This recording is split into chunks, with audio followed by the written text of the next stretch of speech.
Yeah. Hello and welcome. This is Erica Glessing, and I am so glad to have you here today. I have a fabulous facilitator. She teaches consciousness, and she was an airline pilot, and I love this woman. Welcome, Kim Cooper. Thank you very much. It's awesome to be here. Yeah, so tell me a little bit about this journey of yours, this kind of becoming an airline pilot and then almost having like a double life. That was so interesting. Yeah, so I started flying when I was 19 years old, and I worked for the airlines for, oh geez, I guess about 15 years. And about 6 or 7 years ago, I started getting into more kind of alternative, I guess what people call alternative healing modalities like Reiki and essential oils and things like that. And a lot of the people that I flew with and worked with were pretty conservative, and that was kind of out of their realm of understanding. And since they didn't know much about it, I didn't feel comfortable talking about it. And it's funny, as I look back now, I realize like that was my own judgments about me. It wasn't that they ever said, don't talk to me about that. Right, I really right, look at like I was afraid to right, be different and say things right, like, hey, have you thought about this? Or do you know anything about that? So it was right. me totally shutting myself down. Um, Yeah, I have to pause you there for a second, Kim, because yeah. this just cracks me up. I was at a corporation um, the other day, and I introduced myself as a publisher and a psychic medium. Hmm. And then it was really funny because I said, and I've tried to not to be one or the other, but am psychic, and I'm a third generation publisher, so I just introduced myself that way. And it was so interesting because of the releasing judgment processes that have been going on in the process of this book creation that we're Yeah. doing. I Yeah. felt totally at ease. And then Hmm. I had people talk to me about being psychic and people talk to me about publishing. And Yeah. it was like such ease. And it was my own stuff that let me not say that. It was crazy. I mean, Right. I've always felt that there'd be judgment around being me. So I love that you bring that up because it was really what was going on in it, like your own discomfort. I love Yeah. that. Yeah. Absolutely. And that is like my greatest desire is to help people see that like you don't have to judge parts and pieces of you. You don't have to be this person in this place and this person in this place, which is what I have been trying to do. And Exactly. it's really exhausting. And then you start to wonder who you really are and like, oh, who am I supposed to be here and who am I supposed to be there? And Right. now that I'm a little further through it, I look back at it and I kind of smile and go, oh, that was a like, because I realized how much it was limiting me. And the other part of that is you may run into some people that are not okay with all of who you are. And I'm at the point now where I'm not going to let that stop me anymore. So, in other words, if I talk to somebody about essential oils or consciousness or Reiki or anything that they don't really know much about, if they have a judgment of me, that's okay. And that's what I write about in Okay. my chapter is that I've Nice. finally come to the point where I realize judgment isn't real. It's just, and the first time I heard that, I was like, what are you talking about? Of course, judgment is real. Why else would I be I like know. I hiding all this know. stuff and not being the real me and afraid of being judged if it wasn't real? Because it feels so real. And we all um, Mm. make it real. I think almost as a form of self-protection, like especially if you don't want to be different and you want to just kind of be like everybody else, it's kind of what protects you from people looking at you and from you standing out and from you being different. And so when Right. I started to really realize like judgment isn't real, it's just somebody else's opinion about me, and I can take their opinion about me and I can make it who I am, and I can make me feel bad about myself. I can make it make me feel good about myself, if it's a positive opinion, but it's just their opinion and it doesn't have to define who I am. And it took me a while to finally Hmm. realize that. Yeah, exactly. I love that. I love this point because um, the other thing too that I got, like the download I was getting, is that the more you practice buying into judgment, it like begets itself Yeah. more. It's like the Absolutely. more you worry when, and this also just makes me think of me, of course, because we're always thinking about ourselves when everyone thinks we're thinking about them. And it's like, I'm like, how many people knew I was psychic? I mean, how many people liked that about me, that I Yeah. was different, Yeah. that I could like say this and it would happen or Yeah. whatever. Like I go all the way back to college, I would know which ex-boyfriends my girlfriends would see when we go out. Like I'd be like, yeah, I think you're going to see this one and that one. She's like, oh, let's not go to that club. And every time we did go to that club, we would see those ones that I always knew. And so it's like, how much about that do people actually like about you or actually find Yeah. interesting about you, that you're walking around feeling like, like maybe they wanted you to come and share like New Mexico, how to do a retreat or how to go hang out with shamans or something, like you were doing this cool Yeah. stuff. It's like we think this, but maybe it's actually not, Yeah, absolutely. And I wonder how many people the psychic thing freaks them out, because then they think you're reading their mind and they don't want you to read their mind. And that's the only people that have the issue with the psychic thing. Well, the other thing I got to on that piece was that, like, this is going to sound really strange. I'm so dead on that people freak out a little bit. Because seriously, like, for whatever reason, my accuracy is crazy whack, right? It's crazy. It's like, no one's ever not validated anything I've ever shared that came in that space. And so I think at first I thought, see, when that part of my career wasn't moving forward, I was afraid I wasn't good enough. Mm-hmm. And in fact, instead, I was, like you said, like too good. Yeah. It was like I was too, they're like, oh, oh Yeah. my gosh, like, oh my, yeah. And the funny thing is, well, first of all, I remember almost nothing of anything that happens ever. How many times do I say, can you send me this again?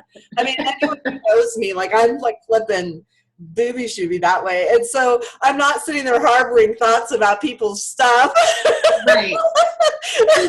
But you bring up a really good point, because how many times do we make something a wrongness of us? Like you said, you thought that you were not doing something right, or, you make it a wrongness, and really it's the thing that is the strongest about you. You just said that I'm dead on every time, but you were making yourself wrong about it. And I felt that way with you so quickly when I looked at your organizational skills and your ability to be in the system of being a pilot and then being a healer. It's like, that is something like, wow, like what capacities can you explore in yourself?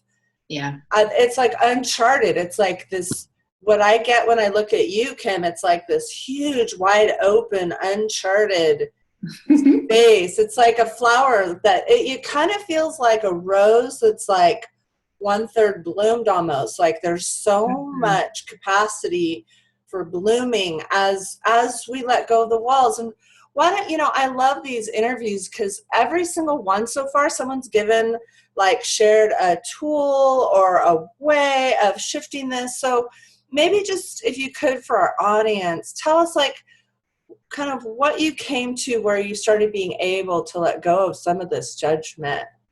Yeah, well, the thing that I realize now, after you having just said that, is when we're not accepting all the parts of us, or we're judging a part of us, we stay in that 1/3, right? And we never flower into everything that we're capable of being, because we just are so afraid. Oh, what is that?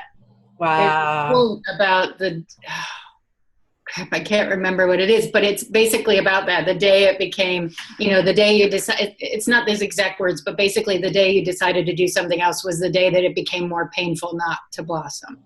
And it just, that's actually, I think, what happened. I got tired of trying to be different people. And,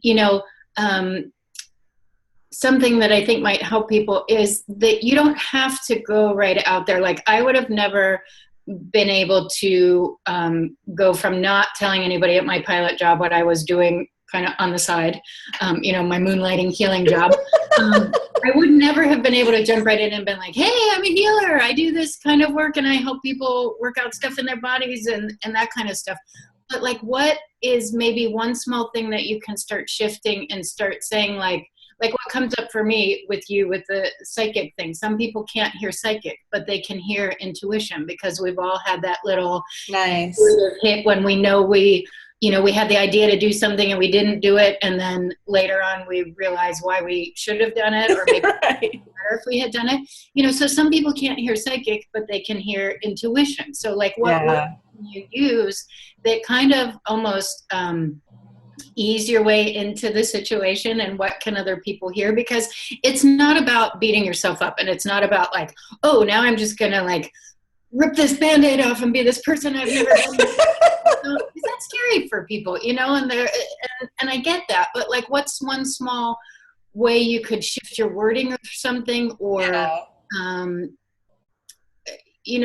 just kind of helps you begin to show the world who you are? Because like for me, what I started doing is, if I would be flying with somebody and they'd talk about an illness their kid was having, or an ache or a pain or something like that, I would say, well, have you ever heard about essential oils? And just start talking a little bit like that. So again, I wasn't jumping right into the, hey, I can fix that for you, I'm a healer, but it was like my way of kind of easing things to get like condensing my two different parts of myself, I guess you could say. Yeah, I know. I think that I like this. It just showed up for me too, Kim, was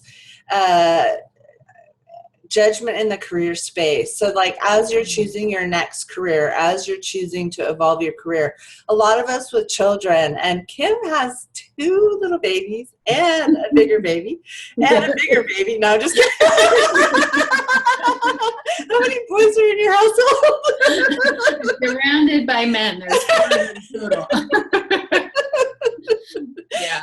And so I think a lot of times, like for me, I have 3 children, and my life just shifted. Like I just shifted everything. Like I wanted a career I could have with my kids. I could work from home. I could, go to work in my jammies if I wanted. Mm-hmm. I could get the kids to school in the morning without worrying about what time I got to my office, and I could have my office wherever I wanted it.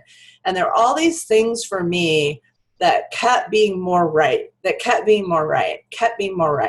And I didn't want to give up income, So that was interesting, because like I couldn't do something that was like some of the work from home jobs for moms. Like I remember looking up some of the opportunities, and they're like, here, you can make $15 every time you do this. And I'm like, that to $3,000 for the mortgage is feeling a little bit harsh.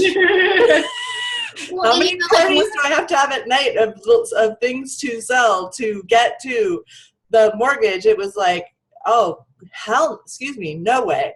Because we're used to being powerful, successful career women making a nice, chunky money flowing, so maybe tell me a little bit about career choices and kind of, because you've really done that journey. Yeah, well, so I worked for a major airline, and I quit my flying job last October to focus on my business full time, just because my twins are 14 months old. Mm. And it was working out okay to be flying and doing my business on my days off. But then once they came along, it was like, it upset the apple cart, and I had one too many things on my plate. So I realized that I really wanted to focus more on the business and empowering people to really just step into their magic and show the world all of what they're capable of. Yeah.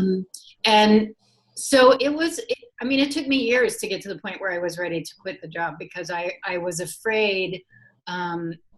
I was afraid of a lot of things, of letting it go, of, who will I be without this title of pilot that I've had since I was 17 years old, of losing the income. Oh, wait, let's process that one a little more. Yeah. Because that one really felt a punch. Yeah. Well, because people resonate with titles. And I, even 4 months later, I'm still trying to figure out, what do I tell people when they ask what I do? Because it doesn't condense neatly into one word anymore. Yeah, because when you say pilot, it's like everybody knows what that is, and they're like, oh, tell me more. Yeah. Now I have so many different facets of how I help people just really uncover like what they're capable of and create the magic that's been there that kind of they've been judging themselves out of, like I did. What are they capable of creating that's even bigger than they can imagine and bigger than anybody else has created so far? Like you were talking about that work from home stuff, and so often we go into this, oh, well, I have to do this because this is what everybody else does, instead of actually looking at like, wow, what am I capable of creating that nobody else does right now? True. Can be such a gift to this world. And I'm actually in this space a little bit right now because I'm getting that my business is asking to morph into something different and be something different and be bigger than I've actually even allowed myself to realize I can create, right? And are you so brilliant and so capable of creating that it's things beyond what you could even imagine or have let yourself? Yes. Let's ask everyone listening right now to ask for bigger. Yeah. Because so often when you don't get what you want right away, you actually haven't asked big enough. Yeah. Right. Like you just haven't dreamed of something that if something doesn't feel like it fits, it's quite possible. When the first book I wrote was in 2007, and it was called Prospect When You're Happy. And I said, a big dream gets your Kundalini running. Mm-hmm. Like it gets your everything running. It runs your energy. A big dream, as long as you're not feeling like you can't get there, as long as it's a big dream that works, then like we used to do just very basic with salespeople, like selling one house a month. Why not sell 5 houses a month? Like 5 houses a month in this area is, $200,000 a year, which is way more fun than like $40,000 a year, living in the San Francisco area. So it was like, when you dream bigger, it has a different life force, and then everything clicks. But I think that's hard when you haven't done that. Well, yeah. And I wanted to say something about dreaming too, because, being an airline pilot was my dream. I had my dream job, and then I felt called to leave it to do some other stuff. And the last month or so, I've been going through this really wonky period, and it was only yesterday that I realized it's because I haven't set another dream or another goal for myself. And nice. I thrive on excitement. I thrive on things being different. I thrive on traveling and all this stuff that I haven't really been able to do over the last year. And I realized it's because I haven't allowed myself to dream. And I do have a dream, and writing is part of it. And I look at the actual dream and it feels too big for what my circumstances are. And it occurred to me yesterday, like, wow, I've been looking at all the reasons I can't make that happen, or I shouldn't make that happen, or, it's not likely that that'll happen, instead of like, I know that I'm capable of creating. There's not ever been anything that I've set my mind to doing that I haven't accomplished. Right. And so the energy that has, like, everything has shifted for me in the last couple of days, and I feel this sense of like really excitement that I didn't. It's awesome. Because I wasn't allowing myself, like I was looking at all the reasons it wouldn't work instead of all the reasons, things I could do to make it work. And there's a process in that I love, because I'm working on a television series right now. Mm-hmm. And it's very interesting because in the past I've had ideas of TV shows. Like, it's not the first time. It's not the first time I've actually even done stuff and made a TV show, but I haven't had one that kicked it. And so I was like, okay, instead of saying I want to be like Oprah and Ellen, I just started creating the feeling of Erica show, which is different than them, and also is asking to be at a calibration that's insane. And it's asking definitely to cross over to a wider audience than I've ever sought. I've never sought that. I've never sought, in fact, I was having a conversation with my daughter about how much I prefer being behind the camera interviewing you than being in front of the camera. And even now I have the camera on you.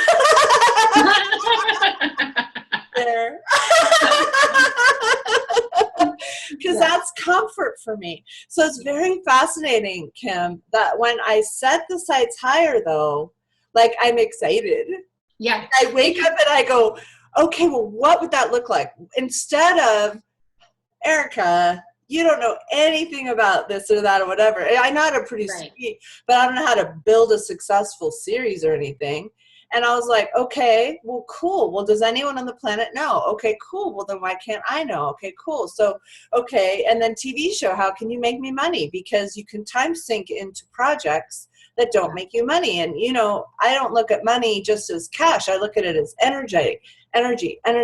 Is it going to fund my life? And I'm getting a yes, and it doesn't make any sense. And I'm like, okay, cool. What does that mean? And then I asked, I'll tell you one step even further, just because we're having fun here and I'm really enjoying this conversation with you. And the message I got was the way that the money would come was through eyeballs. I'm like, eyeballs?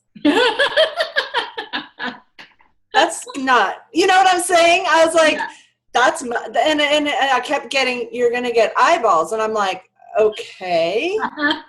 Because Good thing you're a good interpreter.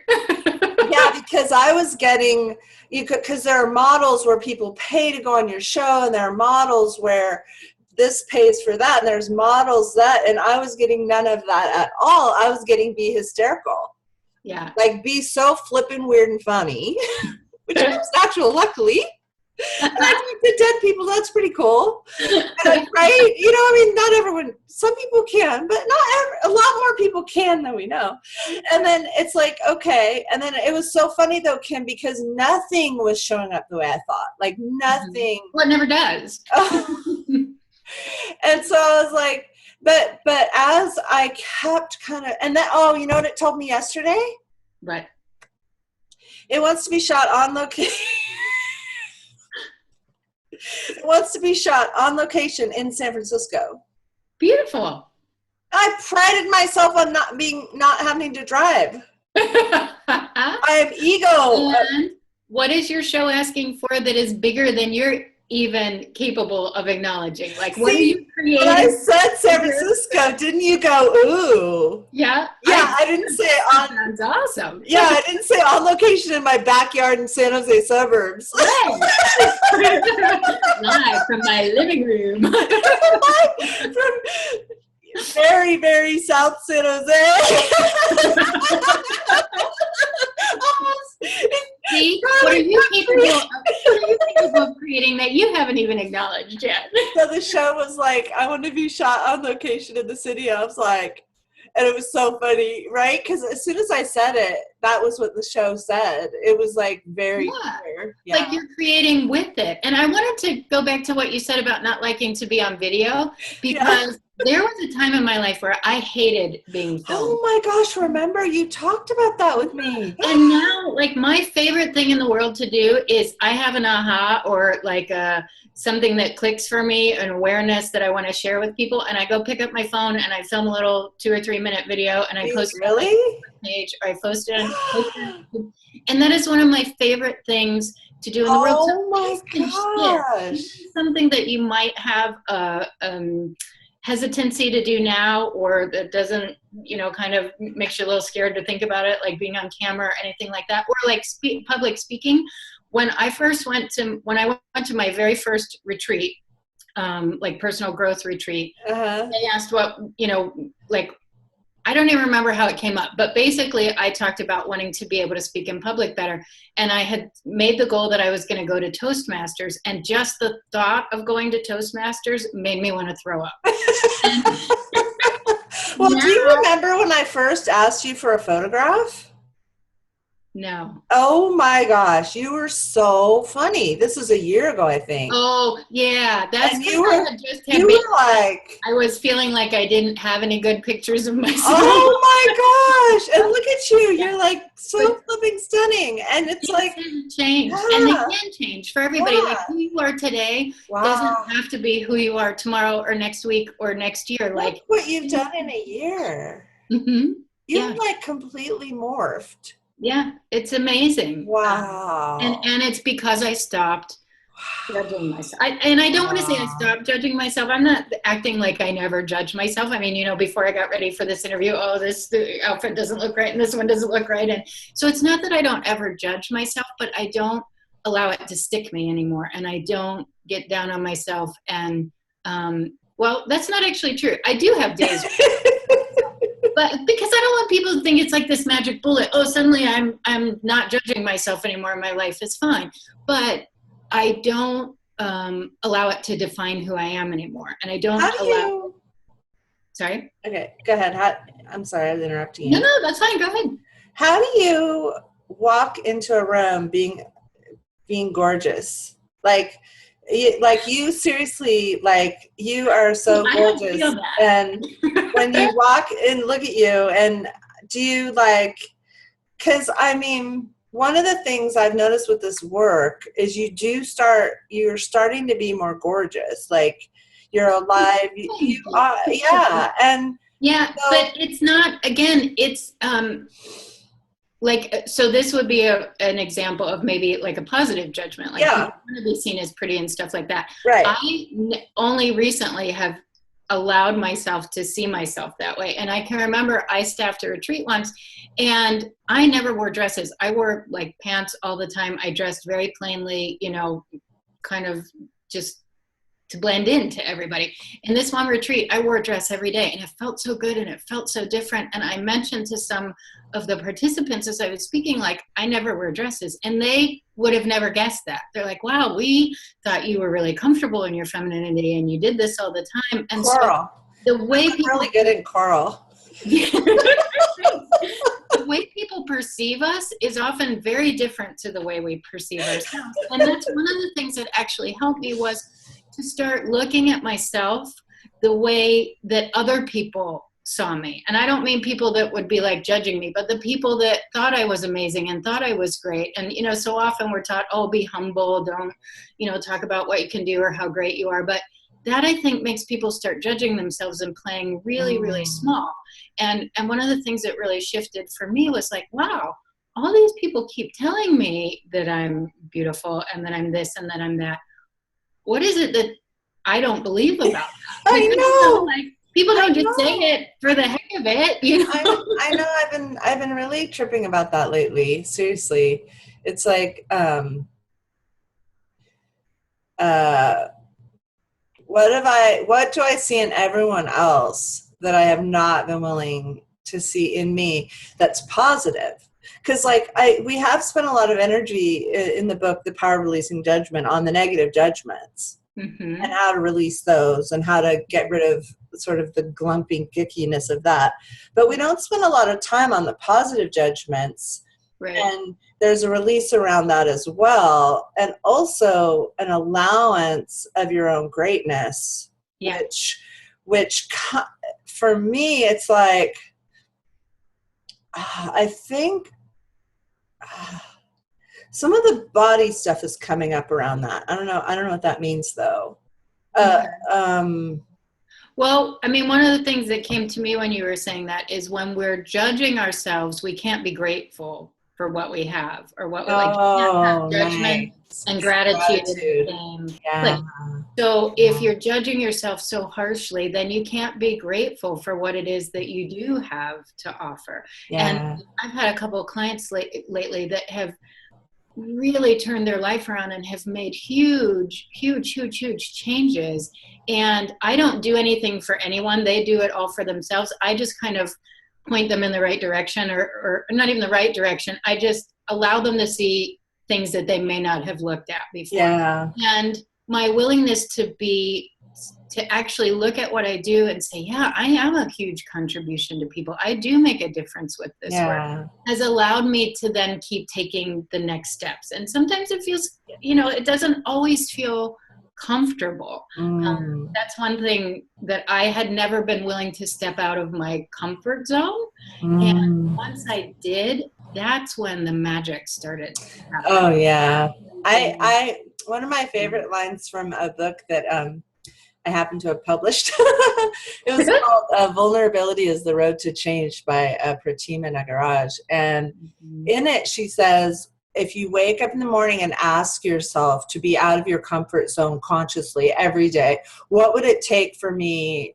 And I don't remember the exact wording either, but it's something like that. What would it take for me to be out of my comfort zone today? What would it take to be out of my comfort zone today?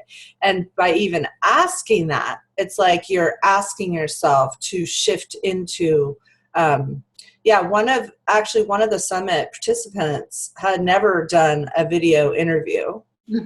And she was so nervous, and she wanted, I don't know what she wanted me to say to her, but I said, these are all being recorded in video. She goes, oh, I thought I was just going to call on a phone. And I go, I know, because last year I did it video and audio, and everybody loved it. And it was just like, well, I don't want to go backwards. It's like, everybody loves it. So she went, and you know what I did? I just stuck in the, okay, great. It costs $9 for a desktop camera. And then you know what I did? I went on to like a site, found a link to a cheap desktop camera, HD. It's like under $15. And I clicked on the link and I emailed her the link. And I said, because I don't have a camera, I'm like, here's a link to one you can buy. And it was so funny because I held her in the light of, could you do it? Here's how you can do it. And then I said, I'm not attached. If you're not ready. The important thing about that is that she's not wrong for not having ever done that before or wanting to do it, right? And you showed her the steps that could be possible. Now, she could sit there and beat herself up like, oh, I don't have a camera, and judge herself, or I've never done this before, so I don't know what I'm doing. Or she could take the steps to be like, this might create greater for me, and I think I'm going to step out of my comfort zone a little bit and do it. So, something else that has really helped me get out of judgment of myself is stop making myself wrong. I used to try and make myself wrong for everything I did, or judge what I had said, judge what I had done. Oh, I wish I hadn't said that. I wish I hadn't done that. Now I look at it as like, that's a choice I made. It didn't exactly create what I desired or wanted to create. So what can I choose now to change it? There is none of this like, oh, you're an idiot. Why did you do that? And I think I never say that to myself. Yesterday maybe, but not usually. I'd be lying if I said I never said it to myself, but I don't say it as often. I said it yesterday. I said my idiocy. It's like, I say, like, how could I be such an idiot? But did you say it laughing? Like you said it like that, right? No, I didn't. I judged me really hard. It was just, it was 24 hours ago. And that's fine. Like, I feel like I'm in confession in Catholic Church. Forgive me for I have judged myself wrong. Kim, I'm going to play with you because I swear to gosh, when you talked about out of comfort zone, and I think of you as a woman walking, as a young, very attractive woman, whether you know it or not, walking onto the airplane each time, with everyone probably trying to direct you to be a stewardess, but like, oh, the stewardesses go over there. And you're like, oh, no, I'm flying the plane. Like, how much did you help people, like, get out of their comfort zones? Like, I think that feels like something that you have a brilliance in. Maybe just share for our audiences, you've walked the talk on this stuff. Well, and what can we do to kind of encourage that in ourselves? Yeah, but here's what's funny is the whole time I was doing it, I thought I was blending in. Right? Like, Okay. because I would wear the male tie. I didn't wear the little Yeah, female you talk tie. about that in your And, chapter. like I thought I was blending in, and it was only as I was writing that chapter that I was like, wow, who was I kidding? How funny. Yeah. So Wow. I think and I just have to share this one thing that came up when you were talking about that. It was so funny because you should have seen it when I would fly, when there would be two females up in the cockpit. That really took people out of it. And there's a female assistant pilot too. Oh my goodness. Yeah. It's like if we had a president and a vice president that were women. Yeah. Yeah. So, but it's just, I mean, I guess the best piece of advice I can give is just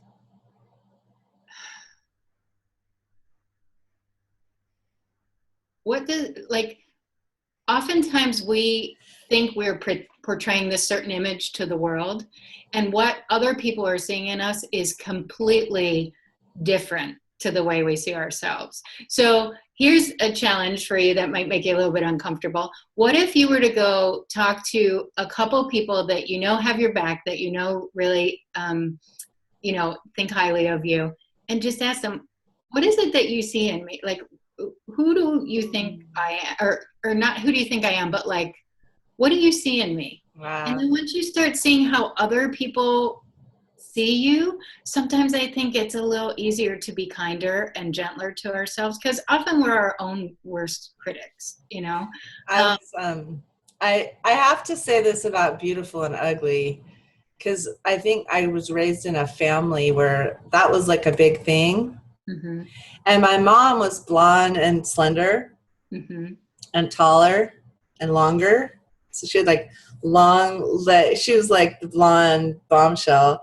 And I was like round and Italian and curly and built. Mm-hmm. And I was like, I never thought I was pretty, like, at all. Like, at all. Like, I was really clear that I was, the ugly one. And she was the pretty one. Mm-hmm. And so, and everywhere we'd go, even when I was in my 20s, like, everybody would come on to her. Like, she turned everybody on. And I was kind of like the clumpy one, Yeah. And in the last 5 or 10 years, I keep getting this, "You're so beautiful" stuff, messages to me. Mm-hmm. "Beautiful Erica, you're so beautiful." People say that to me like all the time. Mm-hmm. And I couldn't accept it. Like, I couldn't see it at all, Kim. Like, at all. Like I still have my idea of me with the glasses in the library. Like, I'm still like I'm the IQ person. Right. I was the bright one.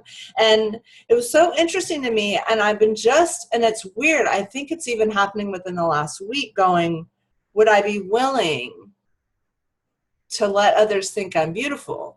I mean, like you said, they already do. Right. And I'm the willingness to receive it. Yeah, and then so what happens for me different if I say, it just cracks me up. Like, I feel like there's still something there that I'm not getting. Well, what's interesting to me is when people would give me a compliment, I would always try and argue with them about it. Like, they'd say, "Oh, you're so pretty." No, like, I would never just say, "Oh, thank you." Yeah. I agree with it. Or they'd say, "You look really nice today." And I'd be like, "Oh, this old thing, I just rolled out of bed and put it on." Like, I was constantly demeaning myself. Wow. That energy is so interesting. Yeah, to receive the compliment. And once I started saying thank you, and it was actually my 9-year-old son that made me realize, like, he said to me one day, "Why don't you just say thank you instead of like pushing everything away?" And it was once I started saying thank you and being willing to receive it myself, that my point of view about myself changed, and I began to see it, and I began to believe it. And we all have this beauty within us. I mean, think about there are people that aren't physically beautiful, but they have such an amazing spirit and amazing energy and amazing zest for life that it makes them really attractive, right? So it's not just all about this package. And I'd be willing to bet you that most people that are really physically attractive don't see it in themselves. Wow. But that's a whole nother telesummit. So I love it though. I think that whole thing of judgment, um, it feels like kind of just this letting go of all the baggage of that. Like it just feels like, it just feels like a letting go of that and letting go of that. And then there's also a, would you be willing? So Kim, would you be willing to have one of the most fantabulous, healing business practices? And I just say like in the US, if I'm in the US, or would I be willing to be one of the top 10 TV shows in the country? Like, would I be willing? Because immediately when you go into the success, then all the trappings of success show up, and then there's a lot of energy there. And so as I accept, like, am I willing to have this? The book's decided to be #1 bestsellers. Happy Publishing said in 2014, I asked it, what would you like for 2015? And it said #1 bestsellers. And I went, oh, I can't, I don't know how, I get it. And I went, okay, well, wait a minute. If I'm talking to the publishing house and it's telling me exactly what it wants, and it's going to generate #1 bestselling status for people such as you. And you have that now for your whole life. Like, that's lifelong. Once you get that little badge, once it goes to #1, that's it. You are always a #1 bestselling author for your life. It was like, what will that do for all of the authors that play with Happy Publishing? And so I stopped going into how hard that's going to be. Well, I don't know. Amazon keeps changing. Well, Google keeps changing how you click on things and everything. Facebook changes its demographic. It's like all the ways. And instead of there, which is very non-productive, right? I went to, oh, well, what would it feel like? I was like, oh, that. Oh, yeah. Yeah. Oh, that feels really good, right? Now, how do I make that happen? Ooh, and I started just tuning into it. And so I remember Rebecca Holes in my energy receiving book was the #2 book, born in 2015 in February, over a year ago. And when she became #1 bestselling author, some other people not in Happy Publishing started asking for that too. And all of a sudden we saw more and more people choosing that and then seeing what it would take for it to happen. And I felt so good. Like, I felt so good that I had allowed the consciousness of that to be that without, like, before that, for some reason, I don't know what it was, from 2007, 2000, because I'm third generation writer and publisher. And I think I'd been scared to try to get #1. Yeah. And I went, because I was like, what if I try and we don't get it? But it was you being willing to choose that created the change and the opportunity and the ability for all those other people to choose it too. Had you not been willing to go there, and what I just realized during this whole conversation is, I haven't called myself a healer. Always struck me a little bit off, and I realize now why. It's because the only person we heal truly is ourselves. Like, and I get that, like, my journey is to work through my own stuff, heal my own stuff, and then talk to people about it, right? So that they can make the choice or not to do the same thing. And by you being willing to kind of be a little uncomfortable and ask the questions you need, way uncomfortable, you allowed everybody else to change and shift too. Because if you had kept yourself small, that wouldn't have happened for anybody else. Oh my goodness. And it was really a tuning into, like, what would be even better? What would be even better? Oh, what would be even more fun? Or what would be even more glorious? Or what would take us even higher? Or, wow. Right. And being willing to ask for it, because I get another piece of that is sometimes people go into this weird space of, well, I don't deserve that. And again, it comes back to the receiving, being willing to receive it. And, but again, I feel like we could talk for hours. I know, this was such a great interview. I'm like, oh, tangents that we could. Yeah, thank you so much for this conversation. Yeah, my The book pleasure. is called The Power of Releasing Judgment. It's available on Amazon, and I can't wait for you to tune in to more of these interviews. And to find Kim, Kim, just tell us your website and how we Yeah. can reach you. So you can find me at beingkimcooper.com, which is kind of a little funny side note. My company is called Pathfinder Healing Arts. And when I was going through this process of, do I quit my job? Do I not quit my job? What am I doing? I actually switched the name to Being Kim Cooper to remind myself, like, to be me all of the time, right? What a great Because idea! well, Oh my my mom said to me, she's gosh. like, I don't really like that. It sounds a little bit egotistical. And I didn't let it make me go into judgment of myself. Yeah, Like for a minute, I was kind I of like, didn't get that at all. maybe I shouldn't Yeah, do that. And yeah. then it made me really see like, no, this is about being all of me and all parts Oh, of me and integrating yeah. it all together. So that's just a little side story about why my I love it. I love it. It's been so much fun having you on the journey.